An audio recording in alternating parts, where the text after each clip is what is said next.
in my opinion, it's an institution. Along Bear Creek This is the Cheers of Dundalk. sits a special place The vibe, the staff, the drinks, and the food. where the food is fresh, Their mussels here are great. Especially their rockfish bites, you gotta get them. the drinks are cold, The orange dreamsicle crush is my favorite cocktail. and well, yeah, Where's Phil? Is Phil tonight? everyone knows your name, Usually once a week, sometimes twice. no matter how often you stop by. At least once a week, sometimes twice, sometimes 3 times. So you get to see those people that you see every week. And it's really enjoyable to be here with them. But Anchor Bay East Marina and Hard Yacht Cafe Honestly, I'll never forget it. has had its share of hard times, too. It was beyond my comprehension that something like that could ever happen. It was 2 years ago. I woke up around 3 to go to work, and I just checked my phone, and it was just key bridge, key bridge, key bridge, key bridge, key bridge.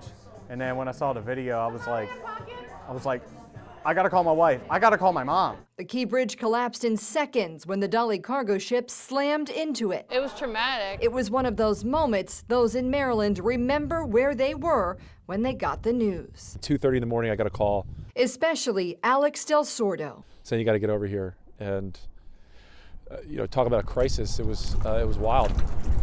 You see, he's the owner of the marina and cafe, just a stone's throw away from the Key Bridge. 24 was a rocky time. Luck would have it, he purchased the boatyard just 11 days before the bridge collapsed. Cried myself to sleep a bunch of times. I asked myself almost every day in 25, like, why did this happen? Like, why did this happen to us? Why us? Now, 2 long years later, his business is still recovering. We were down 13% just from 2024, which we were down 10% from the year prior to that. So we found what I hope is the baseline of operations here at Hard Yacht, but we were massively impacted. Del Sordo says things weren't bad at first, as the marina welcomed first responders and those working to clear the channel. But eventually, that business slowed, and many regular customers were no longer making the commute, which had doubled in time. So we saw less business coming in from the Key Bridge support. So we had less companies, less organizations using our fuel dock, using our services. Winter came, and you saw a huge drop in revenue here at Hard Yacht. And it was that moment that it was a shock, like, wow. And then come spring again, March, we were expecting a flurry of activity at the bridge. We were expecting more contractors coming in, getting the job done. We expected the federal and state government to work together faster to get things rolling, but that was not the case at all. While rebuilding efforts are underway, the cost and time frame are now expected to be much more than originally estimated. Am I mad? Of course I'm mad. I'm furious. I can't believe that we haven't come to a conclusion yet. We don't even know how much it's going to cost, and quite frankly, we don't even know how long it's going to take.